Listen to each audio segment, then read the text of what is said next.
আসসালামু আলাইকুম। ষষ্ঠ শ্রেণীর শিক্ষার্থীরা কেমন আছো তোমরা সবাই? আজকে তোমাদের বিজ্ঞান ক্লাস নেওয়ার কথা। তো আজকে আমরা বিজ্ঞানের সিলেবাস যেটা দেখলাম, আমাদের 10 এবং 13 অধ্যায় বাকি আছে অর্ধবার্ষিকের। তো আমাদের শুরু করতে হয় তাহলে আমাদের 10 অধ্যায় থেকে। 10ম অধ্যায় আমাদের আছে গতি এবং স্থিতি, এটি নিয়ে আমরা কথা বলবো। গতি এবং স্থিতি দুইটা শব্দ বিপরীত, একটা আর একটার বিপরীত। ঠিক আছে, গতি বলতে আমরা কি বুঝি এবং স্থিতি বলতে কি বুঝি? প্রথমত গতি বলতে যদি বলি, সাধারণভাবে আমরা যখন হাঁটাচলা করি এটা গতি, আমরা যখন নড়াচড়া করি একটা গতি, যখন কোনো গাড়ি ঘোড়া চলে গতি, যখন কেউ দৌড়ায় গতি, একটা ফ্যান চলে গতি, এগুলো হচ্ছে গতির উদাহরণ। অর্থাৎ সে তার স্থান পরিবর্তন করে, কোনো একটা কিছু সাপেক্ষে তার স্থান পরিবর্তন করে। আবার যদি আমরা স্থিতি বলি তাহলে কি হয়? আমি যেমন এখানে একটা কলম রেখে দিয়েছি স্থিতি, একটা খাতা রেখে দিয়েছি স্থিতি। আবার যদি আরও কিছু দ্রব্য রাখি, আমি যদি একটা জিনিস রাখলাম স্থিতি, তাহলে আমরা যখন বসে থাকি স্থিতি, তাহলে কি দেখা যাচ্ছে? স্থিতি বলতে আমরা তাহলে কি বুঝতেছি? যখন কোনো জিনিস স্থির অবস্থায় থাকে তখন সেই অবস্থাটাকে বলা হয় স্থিতি। যখন কোনো জিনিস স্থির অবস্থায় থাকে তখন সেটাকে আমরা বলতে পারি ওই বস্তুর স্থিতি। তাহলে কি দেখো, আমি যেটা বলছিলাম যে গতি আর স্থিতি পরস্পর দুইটা আলাদা জিনিস। গতি এবং স্থিতি পরস্পর দুইটা বিপরীতধর্মী জিনিস। কারণ একটা দেখতেছি আমরা নড়াচড়া চলাফেরা, আর একটা দেখতেছি স্থির অবস্থায় থাকা। ঠিক আছে, তোমরা আগের যে অধ্যায়গুলো বিজ্ঞানে করেছো, ফিজিক্যাল ক্লাসগুলো আমি নিয়েছিলাম, সেখানে বিভিন্ন উপকরণের মাধ্যমে আমরা দেখানোর সুযোগ পেয়েছি। এখানে যদিও সব কিছু সম্ভব হবে না, সীমাবদ্ধতা আছে, তবে যতটুকু সম্ভব আমি চেষ্টা করতেছি। তাহলে দেখো, তোমাদের বইয়ে স্থিতি ও গতি সম্পর্কে যেটা বলা হয়েছে, আমি এটা সংক্ষিপ্ত ধারণা দিলাম তোমাদের। এখন একটু বই অনুযায়ী আলোচনা করি।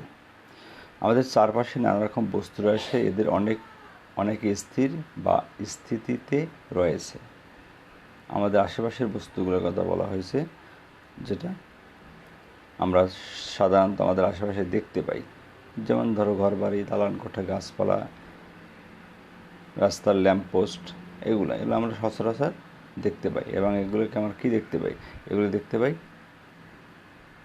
একটা সময় থেকে শুরু করে সারা জীবন আমরা দেখতে পাই দাঁড়িয়ে আছে, কোনো নড়নচড়ন নাই, সবসময় আমরা দেখি দাঁড়িয়ে আছে। সকালে ঘুম থেকে উঠে শুরু করে ঘুমাতে যাওয়ার আগ পর্যন্ত যদি এগুলোর দিক তাকাই, আমরা একটা ঘর বাড়ির দিক তাকাই, যদি কোনো দালান কোঠার দিক তাকাই, যদি কোনো রাস্তার দিক তাকাই, ল্যাম্পপোস্টের দিক তাকাই, সবই দেখি। ঘুমানো থেকে শুরু করে জেগে ওঠা পর্যন্ত সবই আমরা তাহলে কী দেখি? সবই দেখি আমরা স্থির অবস্থানে দাঁড়িয়ে আছে। যদি না কেউ বিল্ডিংটা ভেঙে ফেলে, যদি না ঝড়ে সে ল্যাম্পপোস্ট ভেঙে ফেলে, ঠিক আছে, যদি না কোনো গাছ ঝড়ে ভেঙে ফেলে বা কেউ কেটে ফেলে, এরা যদি না হয়, তাহলে আমরা সাধারণত যেটা দেখি, সকাল থেকে ঘুম থেকে উঠে ঘুমাতে যাওয়ার আগ পর্যন্ত, আবার পরের দিন ঘুম থেকে উঠে ঘুমাতে যাওয়ার আগ পর্যন্ত, অর্থাৎ আমি এক কথা বুঝতে চাচ্ছি যে সর্বক্ষণে এরা কী করে? স্থির অবস্থায় থাকে। এইটা হলো আমাদের স্থিতি। বুঝতে পারছো নিশ্চয়ই? এবার আসো আমাদের গতির অবস্থা। আবার অনেক বস্তু আছে যা চলমান বা এদের গতি রয়েছে, যেমন চলমান ট্রেন, চলন্ত বাস, গাড়ি, সাইকেল, রিক্সা, আমরা হাঁটাহাঁটি করি, এগুলো সব গতি। ঠিক আছে? কিন্তু গতি এবং স্থির বা স্থিতি এবং গতি এর মধ্যে কিন্তু সুন্দর একটা সম্পর্ক রয়েছে। আসলে কে গতিশীল কে স্থির এটা নির্ণয় করতে হবে আমাদের। আমি যেটা বলতেছি গতি, তোমার কাছে সেটা মনে হতে পারে স্থির, আবার তোমার কাছে যেটা মনে হতে পারে গতিশীল বা গতি আছে, আমি বলতে পারি সেটা স্থির। এই ব্যাপারটা কিন্তু জটিল, এই জিনিসটাই তোমাদেরকে বুঝতে হবে। ঠিক আছে? দেখি তোমাদের বইতে বলছে, এবার আসা যাক স্থিতি ও গতি বলতে কী বুঝি। মনে করো 1900 রাস্তার এক পাশে বাস স্ট্যান্ড দাঁড়িয়ে আছে। 1900 বলছে রাস্তার পাশে গাছপালা, ঘরবাড়ি, ল্যাম্পপোস্ট, বাস স্টপ সবই স্থির। ঠিক আছে? 1900 কথা বলার কারণ হচ্ছে বস্তু সাপেক্ষে, এসব বস্তু তার সাপেক্ষে সময়ের সাথে অবস্থান পরিবর্তন করছে না। বা 1900 দেখতেছে যে তুই যেটা বললাম আমি একটা জিনিস, যে ঘুম থেকে উঠে ঘুমাতে যাওয়ার আগ পর্যন্ত এই যে সময়ের পরিবর্তন হইল, সকাল, দুপুর, বিকাল, রাত, সময় যে পরিবর্তন হইল, এই সময়ের পরিবর্তনের সাথে 1900 দেখার যে জিনিসগুলো, সে যে ঘর বাড়ি দেখতেছে, ল্যাম্পপোস্ট দেখতেছে, সব কিছুই দেখতেছে স্থির।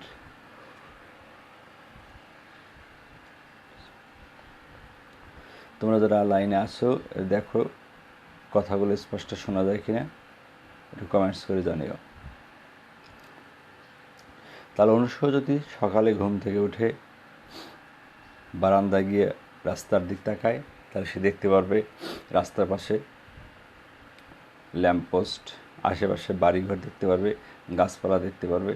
আবার যদি সে এখানে কিছুক্ষণ দাঁড়িয়ে থাকে একই অবস্থা, সে দুপুরে আসে আবার দেখবে একইভাবে এগুলো আছে, কোনো নড়নচড়ন নেই। আবার যদি দেখো সে বিকেলে আসে একইভাবে জিনিসগুলো দেখবে, রাতেও একইভাবে, ঘুমাতে যাওয়ার আগেও একইভাবে। ঘুমায়ে সকালে উঠলো আবার দেখবে সেই ল্যাম্পপোস্ট দাঁড়িয়ে আছে, গাছপালা দাঁড়িয়ে আছে, ঘরবাড়ি দাঁড়িয়ে আছে। তাহলে 1900 কী মনে করলো? ও দেখলো যে নিজের সাপেক্ষে, নিজে যেখানে আছে তার সাপেক্ষে এই সমস্ত জিনিসগুলো স্থির, কেউ নড়াচড়া করতে পারতেছে না বা করতেছে না। তাহলে এই অবস্থাটাকে বলা হচ্ছে স্থিতি। ওকে, এই অবস্থাটাকে বলা হচ্ছে স্থিতি। আচ্ছা, 1900 এই কথা বলছে কারণ এসব বস্তু তার সাপেক্ষে সময়ের সাথে অবস্থান পরিবর্তন করছে না। একটা জিনিস তোমাদের মাথায় রাখতে হবে যে স্থিতির সাথে কিন্তু একটা সাপেক্ষ একটা ওয়ার্ড আছে, সাপেক্ষ, আর একটা ওয়ার্ড আছে সময়ের পরিবর্তন। সময় এটা সাপেক্ষ, একটা সময়, কোনো কিছু সাপেক্ষে পরিবর্তন হওয়া আর হলো সময়ের সাথে সাথে পরিবর্তন হওয়া। এই দুইটা জিনিস আমাদের মাথায় রাখতে হবে। ঠিক আছে? একটা হচ্ছে সাপেক্ষ, আমি তোমাদের একটু পরে আরও ব্যাখ্যা করব এই সাপেক্ষটা আমি কী বুঝাচ্ছি। একটা হচ্ছে সাপেক্ষ আর একটা হচ্ছে সময়। ঠিক আছে? দুইটা জিনিস নিয়ে আমি আরও ব্যাখ্যা করব, একটু পরে আসতেছি সেটা এই সংজ্ঞার ভিতরে। ওয়ালাইকুম আসসালাম। ঠিক আছে, তোমরা অনেক লেট করে ক্লাসে আসছো। হ্যাঁ, ম্যাথ SW পেয়েছি, অনেক লেট করে ক্লাসে আসছো, দেখতে থাকো। প্রথম অংশ তো পাও নাই, অনেক আলোচনা শুনতেই পাও নাই তোমরা।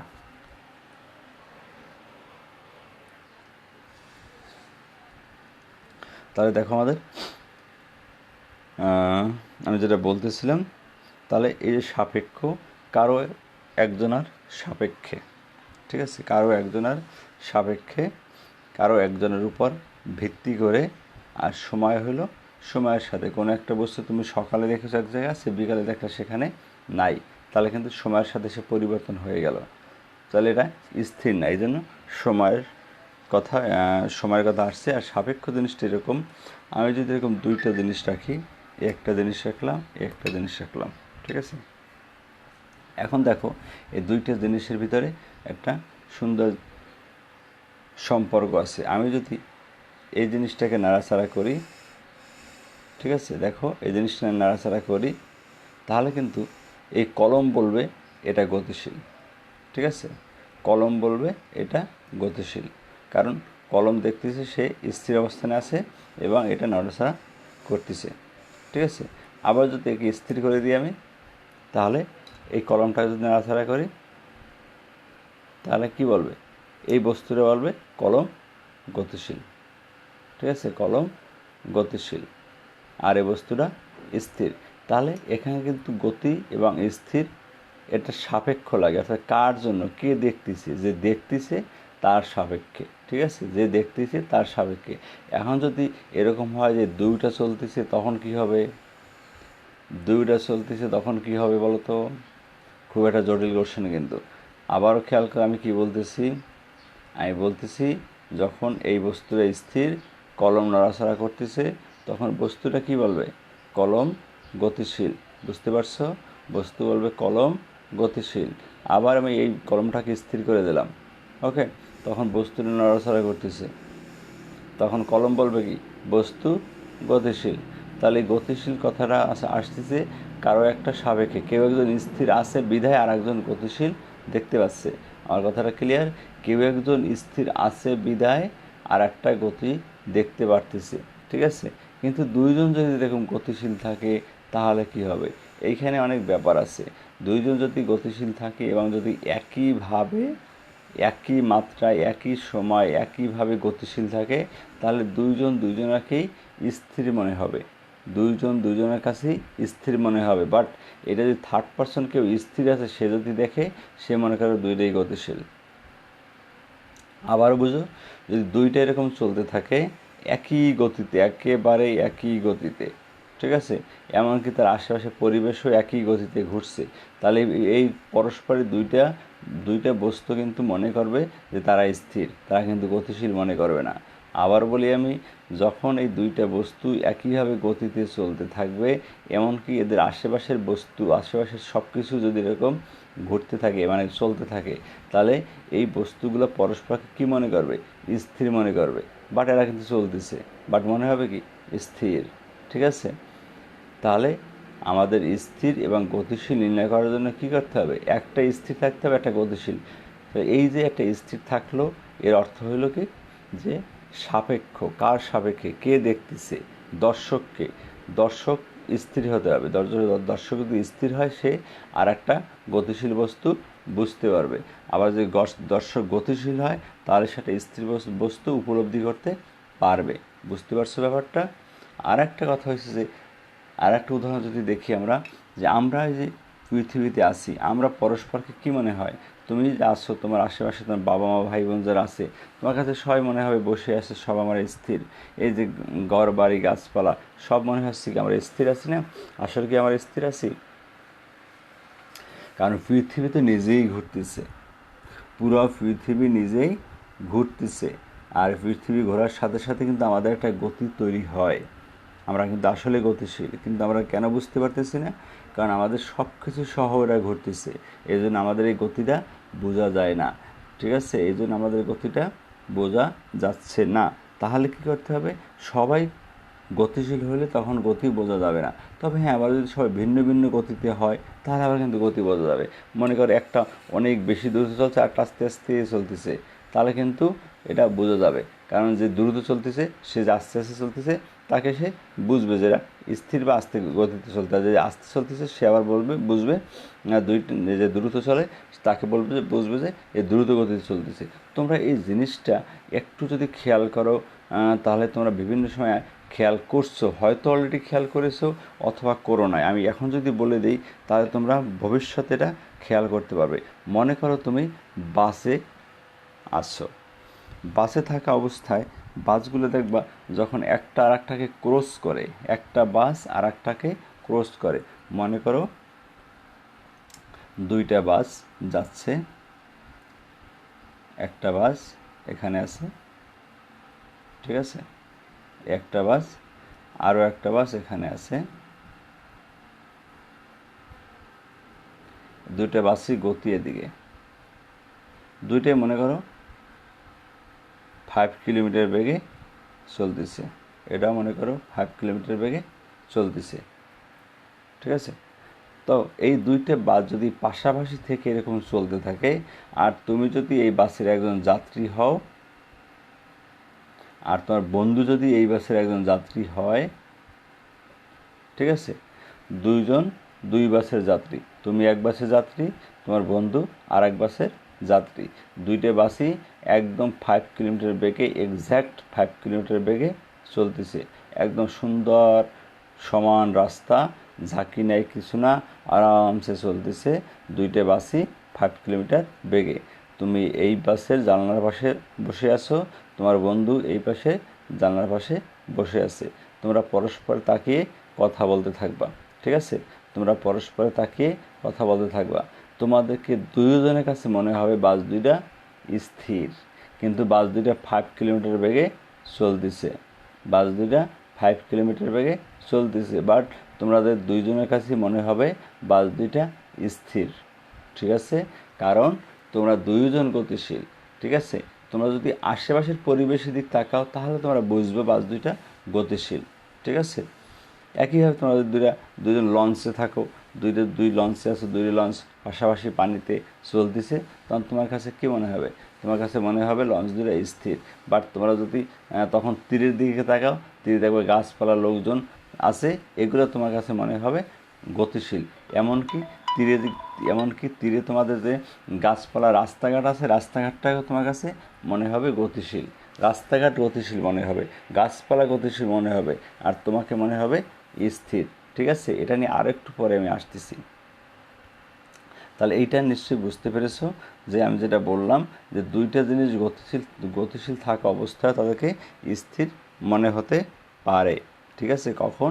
যখন তাদের গতি একেবারে এক্স্যাক্ট এক থাকবে। তখন যদি তুমি আশেপাশের কোনো কিছু দিক না তাকিয়ে এই পরস্পরের দিকে তাকাও, তাহলে তুমি এই জিনিসটা দেখতে পাবা। তোমাদের বাস্তব জীবনে এটা কখন ঘটবে? গাড়িতে উঠলেই দেখবা যখন দুইটা গাড়ি একটা ক্রস করে, তখন দেখবা কিছু সময়ের জন্য হলেও তোমার কাছে মনে হবে যে তোমার গাড়িটা চলতেছে না, ঠিক আছে? কারণ তুমি যে গাড়িতে আসো সেই গাড়িটা মনে হবে চলতেছে না, কারণ পাশে আর একটা গাড়ি একই গতিতে অল্প একটু সময়ের জন্য হলেও এক গতি মোটামুটি কাছাকাছি থাকে, সেই জন্য এটা মনে হয় স্থির, অথচ দুইটা গাড়ি চলতেছে। এর বাসে তুমি যখন চলবা একটু খেয়াল করলেই বুঝতে পারবা, ঠিক আছে? আবার যদি তখন দুইটা ট্রেন পাশাপাশি থাকে, দুইটা ট্রেন পাশাপাশি যদি চলে একইভাবে, একই জিনিস তুমি দেখতে পাবা। ওকে, তাহলে আমরা ছিলাম কি কিসের উপর? স্থিতির উপর, ঠিক আছে? স্থিতির উপর। এবার আসো এটা সংজ্ঞা দাগাবো আমরা। সময়ের সাথে পর্যবেক্ষকের সাপেক্ষে কোনো বস্তুর অবস্থার পরিবর্তন না করা হলো স্থিতি, ঠিক আছে? ওই যে অনুসারী যে কথাগুলো বলছে, এর কারণ হলো কি? এর কারণ হলো সময়ের সাথে সে তার দেখা বস্তুগুলো অবস্থান পরিবর্তন করছে না। তাই কোনো বস্তু যদি সময়ের সাথে পর্যবেক্ষকের সাপেক্ষে অবস্থার পরিবর্তন না করে তাহলে তা স্থির, এবং বস্তুরই অবস্থাকে বলা হয় স্থিতি। তোমাদের এখান থেকে সংজ্ঞাটা লিখলে ভালো হবে, ঠিক আছে? এই যে কাজ নামক একটা বক্স আছে, এই বক্সটা ঠিক উপরে যে লাইনটা আছে ওটা মার্ক করে নাও। কোনো বস্তুর তাই থেকে শুরু হয়েছে, তাই লাইনটা তাই ওয়ার্ডটা বাদ দেবা, তাই ওয়ার্ডটা বাদ দিয়ে লিখবা কোনো বস্তু যদি সময়ের সাথে পর্যবেক্ষকের সাপেক্ষে অবস্থান পরিবর্তন না করে, কোনো বস্তু যদি সময়ের সাথে, মানে সময়ের সাথে বলছে সকাল, দুপুর, বিকাল, প্রতি ঘন্টায়, প্রতি মিনিটে, প্রতি সেকেন্ডে, এইরকম যে সময়টা, প্রতি মুহূর্তে যে সময়টা পাস হচ্ছে, এই সময়ের সাথে আর পর্যবেক্ষকের সাপেক্ষে, পর্যবেক্ষক বলতে যে দেখতেছে তার সাপেক্ষে, ঠিক আছে? এখানে পর্যবেক্ষক বলতে কাকে বোঝানো হচ্ছে? যে জিনিসটা দেখতেছে তার সাপেক্ষে। তার সময়ের সাথে পর্যবেক্ষকের সাপেক্ষে অবস্থান পরিবর্তন না করে, যদি সেই বস্তুটা কোনো প্রকার অবস্থান পরিবর্তন না করে তাহলে সেটাকে বলবো আমরা স্থির। এবং বস্তুর যে অবস্থানটা আছে, যে অবস্থায় বস্তুটা আসে, সেই অবস্থাটাকে বলা হবে স্থিতি, ঠিক আছে? সে যে অবস্থান পরিবর্তন করলো না, সে যে অবস্থান পরিবর্তন করলো না সেজন্য সে স্থির, আর সে যে এই অবস্থায় আছে এই অবস্থাটাকে বলা হবে স্থিতি, ঠিক আছে? এখন তার নিচে একটু বোল্ড করে দেখো লেখা আছে একটা লাইন, সুতরাং সময়ের সাথে পর্যবেক্ষকের সাপেক্ষে কোনো বস্তুর অবস্থান পরিবর্তন না করা হলো স্থিতি। ওকে, তাহলে সংক্ষেপে যখন সূত্রটা লিখবা, আমার সংজ্ঞাটা লিখবা, তখন লিখবা সময়ের সাথে পর্যবেক্ষকের সাপেক্ষে কোনো বস্তুর অবস্থান পরিবর্তন না করা হলো স্থিতি। তাহলে বুঝতে পারছো আমার মনে হয় স্থির জিনিসটা মনে হয় এত সময় তোমরা বুঝে ফেলছো। এবার আসি আমরা গতি তাহলে কি। একটু শুরুতেই আমি বলছিলাম যে এই জিনিস পরস্পর জিনিস দুটা বিপরীত, ঠিক আছে, বিপরীত। যদি দেখো তুমি একটা ট্রেন চলতেছে, একটা বাস চলতেছে, ঠিক আছে, তুমি যখন বাস স্ট্যান্ডে যাও দাঁড়িয়ে থাকলা, দেখলা যে কতগুলো বাস চলে যাচ্ছে, তোমার কাছে কী মনে হবে? এগুলা গতিশীল। আর ট্রেন স্টেশনে আসো, ট্রেন চলে যাচ্ছে, গতিশীল মনে হবে, ঠিক আছে। আমি যেরকম দেখালাম যে আমি যখন এই কলমটাকে এরকম নাড়াচাড়া করতেছি, গতিশীল মনে হচ্ছে, গতিশীল। আমি যখন একে ফেলে রাখতেছি, স্থির, ঠিক আছে। তাহলে নড়াচড়া, চলাচল, এগুলো হলো গতি, ঠিক আছে। কোনো বস্তুতে যখন এই গতি থাকবে তখন ওই বস্তুটাকে আমরা বলবো গতিশীল। কোনো বস্তুতে যখন এই গতিটা থাকবে তখন বস্তুটাকে বলবো আমরা গতিশীল। কিন্তু যখন বস্তুর গতি থাকবে না, গতি হারা হয়ে যাবে, যেমন বাসের যখন ইঞ্জিন স্টার্ট অফ করে দেওয়া হবে তখন কি হবে? স্থির হয়ে যাবে।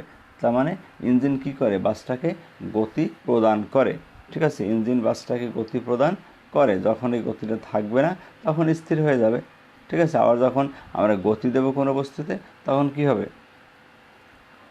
গতিশীল হয়ে যাবে। একটা ফুটবল মাঠে ফেলে রাখলা, কী অবস্থা আছে? স্থির অবস্থায়। যখন পা দিয়ে জোরে কিক দিলা, অনেক দূর চলে গেল, সে একটা কী পেল? গতি পেল, ঠিক আছে। এটা হলো গতি, ঠিক আছে। তাহলে কোনো কিছু সময়ের সাথে যখন অবস্থান পরিবর্তন হয় তখন সেটাকে বলে গতি। এখানে তুমি কথাগুলো শুনলেই হবে, ঝাপসা দিয়ে খুব একটা ঝামেলা এখানে নাই, কারণ লেখা আমি যেটুকু লিখেছি, আবার যখন লিখবো তখন বলো ঝাপসা হলে। আপাতত যেটা আছে আমি লিখতেছি না, আপাতত কথাগুলো আমার শুনতে থাকো, ঠিক আছে। কথা শোনা যাচ্ছে কি না সেটা একটু খেয়াল করো। ঝাপসা হয়তো নেটের প্রবলেমের জন্য মাঝে মাঝে হয়, আবার ঠিক হয়ে যাবে। তো আমি যখন লিখবো তখন ঝাপসা হলে আমাকে বলো।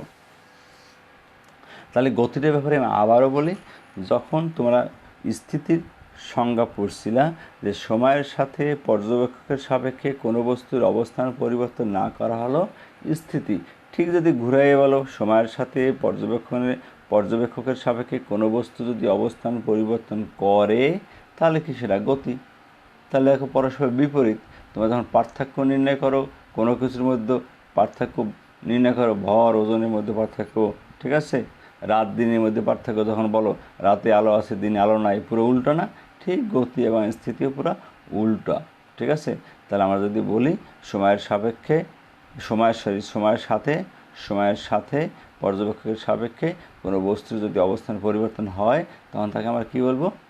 গতি বলবো, ঠিক আছে। এখন কথা হলো যে গতির সংজ্ঞাটা আমি এখানে দেখতে পাচ্ছি না ভাবে সুন্দর করে। তোমরা যেটা করতে পারবা, স্থিতির সংজ্ঞা দিয়ে গতির সংজ্ঞাটা লিখে ফেলবা, ঠিক আছে।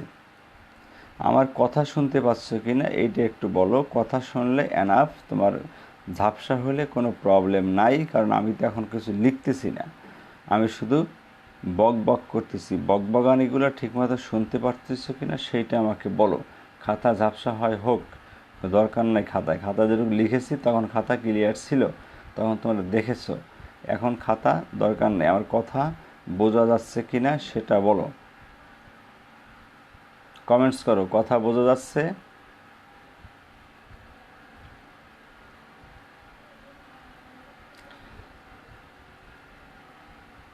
তাহলে এইবার আসি আমাদের খুবই একটা মূল্যবান টপিকের উপর আলোচনা হবে এখন, যে গতি ও স্থিতি আপেক্ষিক। এই জিনিসটা নিয়ে আমরা এখন আলোচনা করব। এখানেই তোমাদের সকল ধারণা পাল্টে যাবে, ঠিক আছে। তোমাদের যেটা বলছিলাম আমি, যে আমার কথা ঠিকমতো শোনা যায় কিনা কমেন্টস করো। ওকে, কথা শোনা যাচ্ছে, ঠিক আছে। কথা শুনলেই হবে, লেখাটা যখন লিখবো তখন আবার ক্লিয়ার হলেই হবে। দেখা যাক, নেট প্রবলেম হয় আর ঠিক হয়ে যাবে। এখন দেখো, স্থিতি ও গতি আপেক্ষিক খুব সুন্দর একটা মজার ব্যাপার। মনে করো তুমি বাস স্ট্যান্ডে দাঁড়িয়ে আছো, তোমার বন্ধুকে বিদায় দেওয়ার জন্য সে বাসে চলে যাবে, ঠিক আছে। তুমি বন্ধুকে বাসে উঠিয়ে দিয়ে তার জন্য ওয়েট করলা, তাকে একটু টাটা দেবা, এই জন্য ওয়েট করলা বাসটা ছাড়ুক, তারপরে তুমি যাবা। তুমি যখন দাঁড়িয়ে আছো তখন কিছুক্ষণের মধ্যে বাসটা ছেড়ে দিল, বাসটা চলে গেল। তখন তোমার কাছে কি মনে হলো? তোমার কাছে মনে হলো বাসটা গতিশীল, তোমার বন্ধুও গতিশীল, কারণ বাসের সাপেক্ষে সেও গতিশীল, সে বাসের মধ্যে বসা আছে সেজন্য সে গতিশীল। তাহলে যাই হোক, তুমি বাসটা গতিশীল, অ্যাটলিস্ট এটা তো বুঝতে পারতেছো যে বাসটা গতিশীল, ঠিক আছে, সে চলে যাচ্ছে। বাট বাসের ভিতরে বসে তোমার বন্ধু কী ভাববে জানো? বন্ধু ভাবতে পারে, সে যদি অন্যদিক না তাকায়, পারিপার্শ্বিক অবস্থা খেয়াল না করে, তাহলে তোমার বন্ধু মনে করবে যে সে বাসের মধ্যে স্থির, কারণ সে তো স্থির হয়ে বসে আছে। তুমি গতিশীল, রাস্তা, তুমি, ল্যাম্পপোস্ট, এগুলো সব তার পিছনের দিকে দৌড়াচ্ছে, ঠিক আছে। তোমরা যখন গ্রামের বাড়িতে যাও, গাড়ি যখন দ্রুত স্পিডে চলে, তখন তোমরা রাস্তার আশেপাশে গাছ, ল্যাম্পপোস্টগুলো দেখো না? মনে হচ্ছে সবাই দ্রুত গতিতে পিছনের দিকে চলতেছে। জাস্ট তোমার ফিলিংসটাকে একটু চেঞ্জ করলে তোমরা কিন্তু এটা দেখতে পাবা। তুমি তো এরকম নর্মালি আমরা এরকম এরকম ফিলিংসে থাকি যে আমরা চলতেছি, গাছপালা স্থির, এরকম ফিলিংসই আমরা থাকি। কিন্তু তোমার কি জানো, তোমার ছোটোবেলা কিন্তু এরকম ফিলিংসে ছিলে না, আমি নিজেও ছিলাম না। একদম ছোটোবেলা যখন গাড়িতে চলতাম, তখন মনে হতো যে আমি তো এক স্থির বসে আছি, গাছপালা, রাস্তাঘাট সব পিছনে দৌড়ায়। এগুলি নিয়ে আমার বাবা মাকে কোশ্চেন করতাম, এই গাছপালা দৌড়াচ্ছে কেন, এই রাস্তা দৌড়াচ্ছে কেন, এই কোশ্চেন কিন্তু আমরা ছোটোবেলা করতাম। সেটা কিন্তু একদম অপ্রাসঙ্গিক না। এখন দেখো সেইটারই একটা বৈজ্ঞানিক ভিত্তি আছে, সেটি আমরা এখন পড়তেছি। ছোটোবেলা সেই আমাদের যে কোশ্চেনগুলো ছিল, কৌতূহলী মনে যে কোশ্চেনগুলো ছিল, সেইগুলোই এখন বৈজ্ঞানিকভাবে ব্যাখ্যা করা হচ্ছে, ঠিক আছে। তোমরা যখন বুঝতে না যে গাড়ি চলে না গাছপালা চলে, তখন কিন্তু এই কোশ্চেন তোমরাও করছো বাবা মাকে, আমরাও করেছি, যে আমরা তো বসে আছি গাড়িতে, দেখো ওই গাছপালাগুলো সব পিছনে থেকে দৌড়াচ্ছে, মজা পেতাম, জানলা থেকে দাঁড়াতাম আর মজা পেতাম, সবাই পিছনে দৌড়ায়, রাস্তাঘাট, গাছপালা, ঠিক আছে, লোকজন যা আছে সব পিছনে দৌড়ায়, আর আমি একা বসে রয়েছি, ঠিক না? এটা মনে হয়েছে সবার নিশ্চয়ই। তো এই জিনিসটা কিন্তু এখন একটু বোঝার ব্যাপার আছে। তুমি তোমার বন্ধুকে দেখলা গাড়িতে চলে গেল, আর তোমার তুমি কাউকে বললা যে বন্ধুর গাড়িটা চলে গেল, বন্ধু তোমাকে বলল, না আমি তো গাড়িতে বসা ছিলাম, তুমি পিছনের দিকে দৌড়ে এসো, ঠিক আছে। এখন দেখো দুইজন কিন্তু সঠিক, কারণ তুমি গাড়িতে বসে যখন তাকাও বাইরে, তখন সব কিছু মনে হয় বাইরে সব কিছু পিছনের দিকে দৌড়াচ্ছে, আর যে রাস্তার পাশে দাঁড়িয়ে আছে সে দেখবে গাড়িটা দৌড়াচ্ছে। তাহলে বলো তো কে সঠিক? এই জায়গাটা কিন্তু ঝামেলা। অ্যাকচুয়ালি কিন্তু দুইজন সঠিক। তুমি যা দেখতেছো, তুমি যখন বাস্তবতা ভাববা যে না, রাস্তা তো দৌড়াতে পারে না, গাছপালা তো দৌড়াতে পারে না, ঠিক আছে, বিল্ডিং, বাড়িঘর, ল্যাম্পপোস্ট, এটা তো দৌড়াতে পারে না, এটা হলো বাস্তব ভিত্তি, তখন তুমি রাইট। কিন্তু তুমি যদি চোখে যা দেখতেছো সেটা তো ভুল হতে পারে না। তোমার চোখের দেখা দিয়ে যদি তুমি বিশ্লেষণ করো, তাহলে কিন্তু তুমিও ঠিক, তোমার বন্ধুও ঠিক, দুইজন কিন্তু ঠিক। বাট একই সময় তো দুইজনে ঠিক হওয়ার কথা না, কেউ না কেউ তো স্থির আছে, ঠিক আছে। তাহলে এখানে আমাদের জ্ঞান খাটাতে হবে, তাহলে স্থির কে? আমরা জানি সাধারণত রাস্তাঘাট স্থির, ঠিক আছে, ঘরবাড়ি স্থির, ঠিক আছে। তাহলে গতিশীল কে? তাহলে গতিশীল হইল ওই যেটা আমরা দেখতেছি, বাস, ঠিক আছে। সেইখানে আমি তোমাকে বলে আসছিলাম যে এই সাপেক্ষ জিনিসটা, এখানে সাপেক্ষ জিনিসটা মানে দেখতে পাচ্ছ, এই সাপেক্ষ জিনিসটা বলছিলাম, এটা কিছুক্ষণ পরে আমি ব্যাখ্যা করব। সেই সাপেক্ষটা এখন খেয়াল করো যে আসলে এই গতিশীল না স্থির, এইটা হবে কে দেখতেছে তার সাপেক্ষে, কে দেখতেছে তার সাপেক্ষে। বুঝতে পারছো ব্যাপারটা? সাপেক্ষ জিনিসটা আমি আগে মার্ক করে আসছিলাম, সাপেক্ষটা পরে বুঝাবো, এখন সেটা তোমাদের ক্লিয়ার করে দিচ্ছি। সাপেক্ষ জিনিসটা হলো যে দেখতেছে তার সাপেক্ষে, ঠিক আছে। এখন হতে পারে তোমার বন্ধু, তার সাপেক্ষে কিন্তু তোমার যে বন্ধুরা বাসে চলে যাচ্ছে তার সাপেক্ষে কিন্তু তুমি গতিশীল, কারণ সে তো বাসে স্থির বসে আছে, সে তো দৌড়াচ্ছে না। হ্যাঁ, তাকে যদি এখন নিয়ে তুমি কোশ্চেন করো, না তুমি গতিশীল, তোমাদের ঝগড়া করো, ঠিক আছে, ঝগড়া করতে পারো, দুইজন কিন্তু সঠিক, এই ঝগড়ার কিন্তু কোনো সমাধান আসবে না যদি না তোমরা বাস্তবভিত্তিক কোনো জ্ঞান এখানে প্রয়োগ করো, তাহলে এই সমস্যার সমাধান কখনোই আসবে না, কারণ দুইজন সঠিক। কারণ তোমার বন্ধু বলবে আমি বাসে বসে থাকতে থাকতে আমার শরীর ব্যথা হয়ে গেছে, আর তুমি বলছো যে আমি দৌড়েছি, এটা তো সম্ভব না, ঠিক না। তোমার বন্ধু তো আসলেই বাসে সুন্দর করে বসা, বা গাড়িতে সিট বেল্ট বেঁধে বসা, ঠিক আছে, প্রাইভেট কারে যাচ্ছে, তুমি দাঁড়িয়ে দাঁড়িয়ে দেখতেছো, ঠিক আছে, দেখো তার গায়ে সিট বেল্ট বাঁধা আছে, সে যদি তোমাকে আরও বলে দেখো আমি যে দৌড়াবো আমার তো সিট বেল্ট বাঁধা, আমি দৌড়াবো কী হবে, এটা তো হতেই পারে না, আমি স্থির ছিলাম। তুমি বরঞ্চ রাস্তা সহ দৌড়িয়েছো, কারণ তোমার এই সিট বেল্ট বাঁধা না, তুমি পায়ে খালি পায়ে বা জুতা পরে দাঁড়িয়ে আছো। ঠিক আছে, তুমি দাঁড়িয়ে আছো, তুমি দৌড়ে দিতে পারো, রাস্তা সহ তোমরা দৌড়িয়েছো, আর আমি সিট বেল্ট বেঁধে গাড়ির মধ্যে বসে আছি। তাহলে দুইজন যদি সারাদিন তর্ক করো, দিন শেষে কী দাঁড়াবে? জিরো, এর কোনো সমাধান আসবে না। তাহলে কীভাবে আসবে? তোমাদের দুইজনকেই একটা জায়গায় স্থির হতে হবে, যে তাহলে তোমরা দুইজনই একটা জিনিসকে নির্ধারণ করবা যে কোন জিনিসটা স্থির। তুমি স্থির, তুমিও ধরলাম স্থির না, তুমি গতিশীল, সেটাও মেনে নিলাম, তোমার বন্ধু স্থির, সেটাও মেনে নিলাম। তাহলে দুইজন মিলে একটা ঠিক করবা যে এই যে একটা 20 তলা বিল্ডিং দেখতেছি, ইনুস টাওয়ার, গ্রামীণ ব্যাংক ভবন, ঠিক আছে, এইটা দেখলা সবাই যে এই ভবনটাকে দৌড়াতে পারে। তোমরা দুইজন বলবা না এটা তো দৌড়ানোর কথা না, ভবন এটা দৌড়াতে পারে না। ঠিক আছে, তখন তোমরা দুইজন কী করবা? একমত হবা যে এই ভবনটা স্থির। ঠিক আছে, তাহলে এই ভবনের সাপেক্ষে দুইজনকে এখন বিশ্লেষণ করবা কে তাহলে গতিশীল।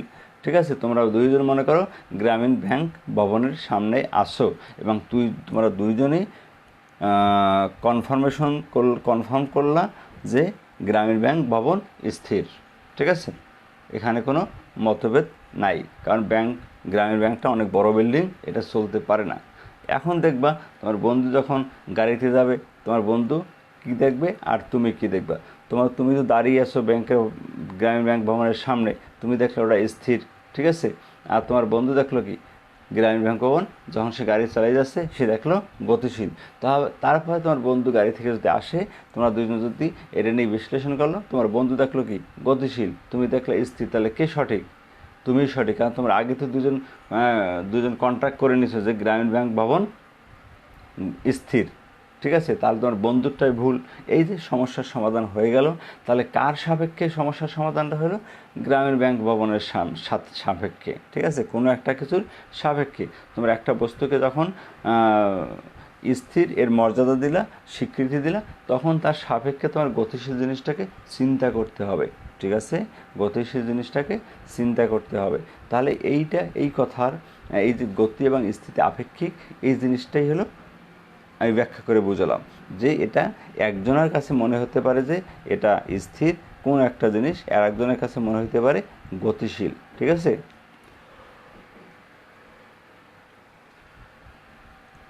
এখন একটু বইয়ের আলোচনা আসি। বাস স্টপের গাছটি বাসের যাত্রী সাপেক্ষে গতিশীল, যেটা বলছিলাম। আরিয়ান যদি বাসের যাত্রী হতো তাহলে সে দেখতে পেত যে তার সাপেক্ষেও যাত্রীটি স্থির, কিন্তু বাস স্ট্যান্ডের গাছটি তার সাপেক্ষে পিছনের দিকে গতিশীল। একই গাছ আরিয়ানের সাপেক্ষে স্থির, কিন্তু বাসের যাত্রীর সাপেক্ষে গতিশীল। আরিয়ান কী দেখছে? গাছটি তার সাপেক্ষে পিছনের দিকে গতিশীল, দৌড়াচ্ছে।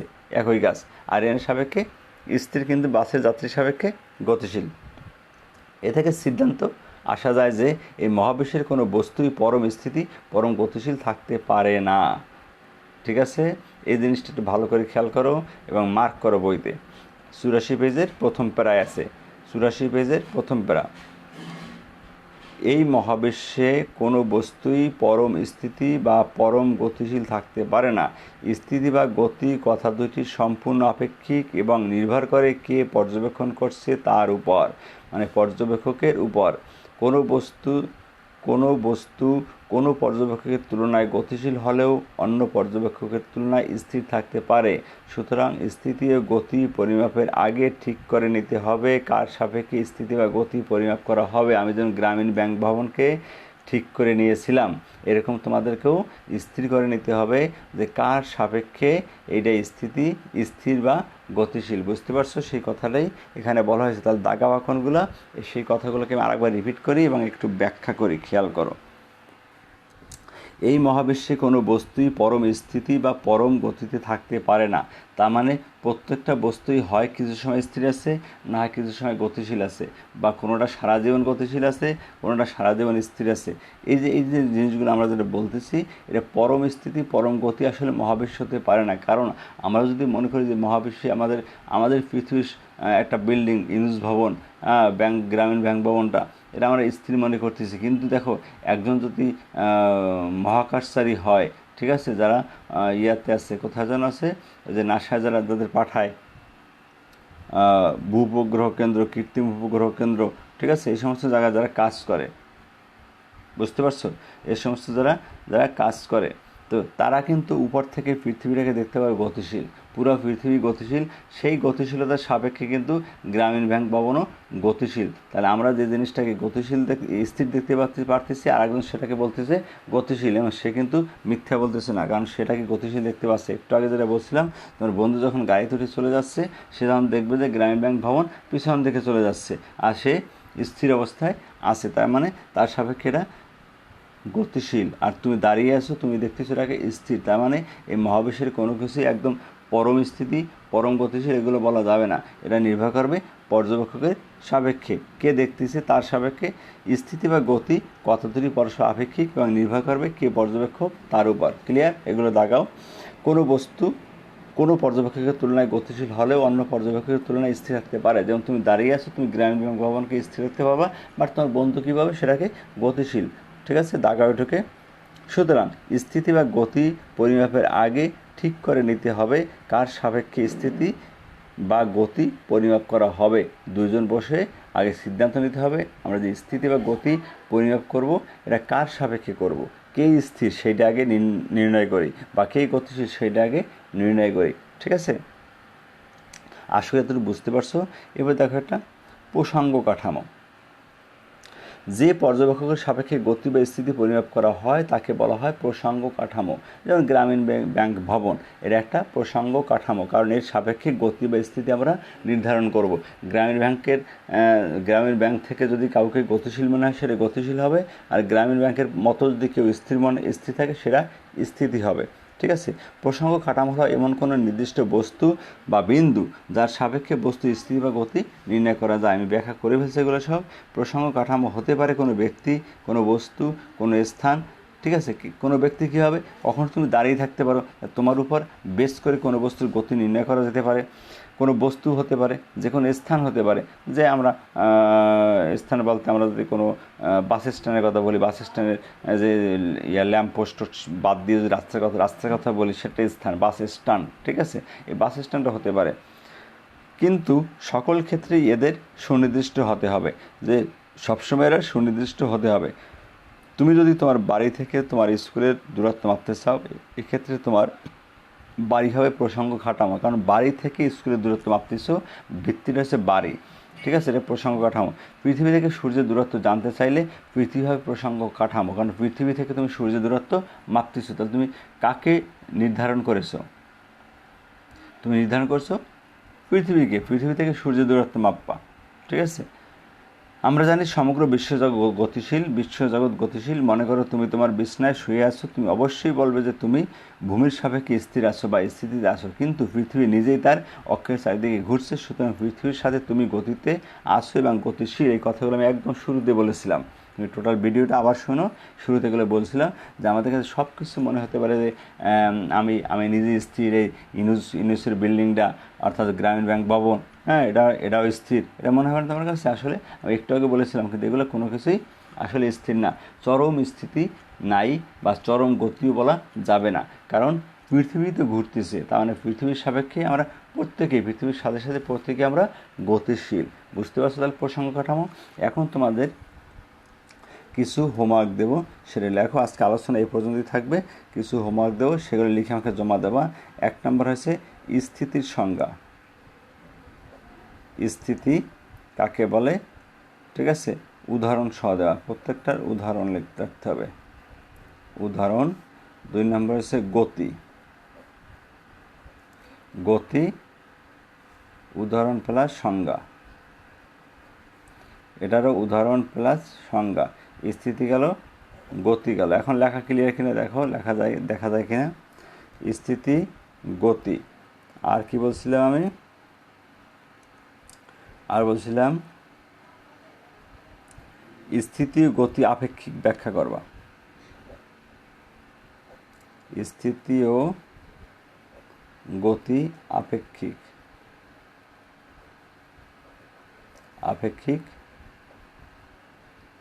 ব্যাখ্যা করো। আর কি দেয়া যায়? লেখা ক্লিয়ার কিনা কমেন্টস করো। স্থিতি ও গতি আপেক্ষিক ব্যাখ্যা করবা। আর একটা দিয়েছিলাম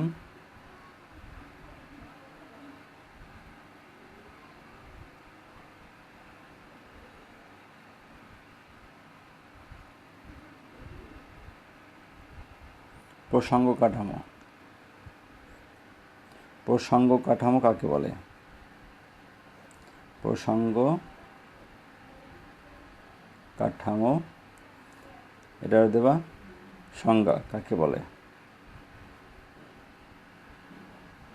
বুঝতে পারছো?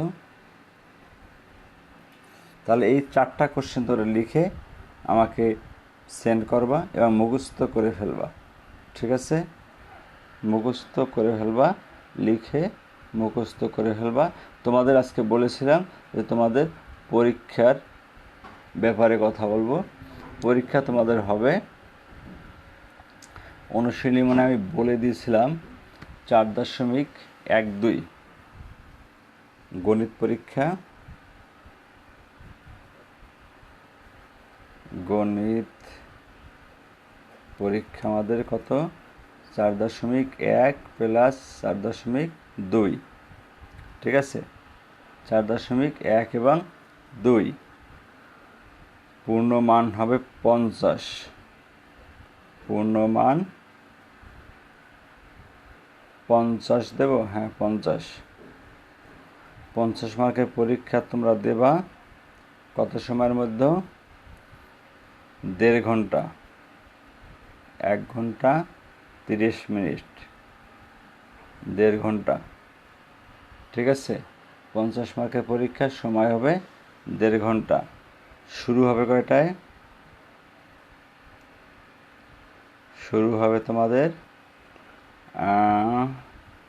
10টায়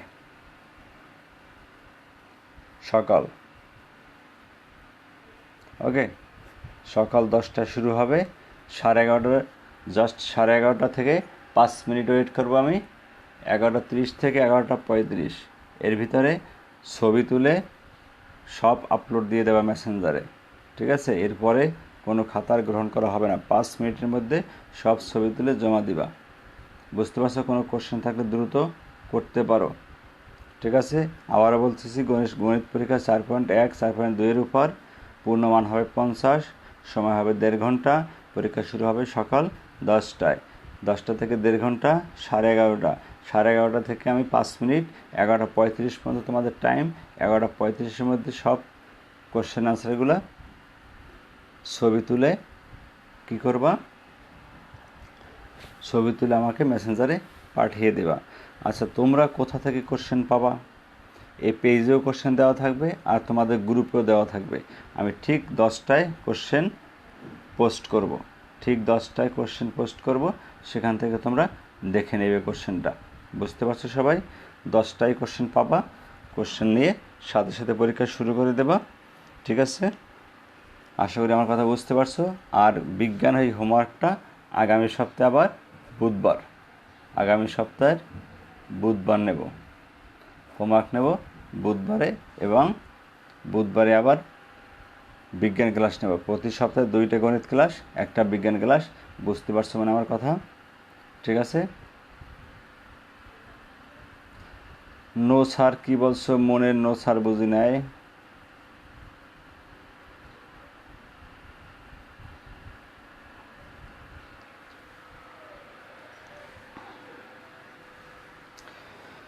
তাহলে আমাদের এ পর্যন্ত থাকলো। কোনো প্রবলেম থাকলে মেসেঞ্জারে বলো।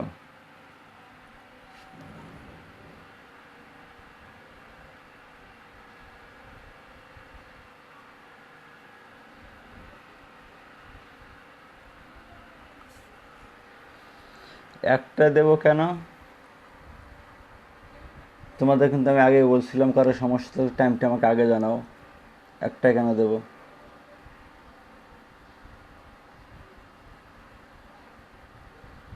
আগে আমাকে কেউ জানাও নাই,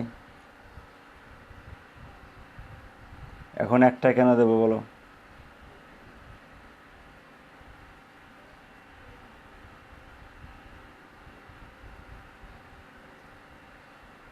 এখন তো ডিক্লারেশন হয়ে গেছে। আজকে এই টাইমে দাও, 10টায় দাও, কারণ এটা ভিডিও রেকর্ড হয়ে গেছে। 10টায় দাও।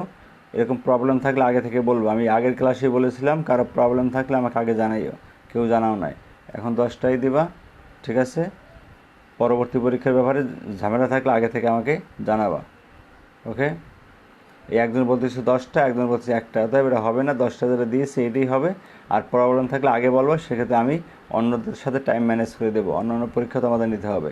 10টায় ফাইনাল আজকে। নেক্সট সমস্যা থাকলে আগে থেকে আমাকে বলবো। আমি তোমাদের আগে বলেছিলাম যে আমাকে আগে জানিও, কিন্তু কেউ জানাও না। এখন ইনস্ট্যান্ট টাইম চেঞ্জ করা যাবে না, যেহেতু এটা রেকর্ড হয়ে গেছে, ঠিক আছে? আমি লিখে ফেলছি সব কিছু, এটাই এখন যাবে। ওকে, তো ভালো থাকো, সবাই সুস্থ থাকো। আল্লাহ হাফেজ।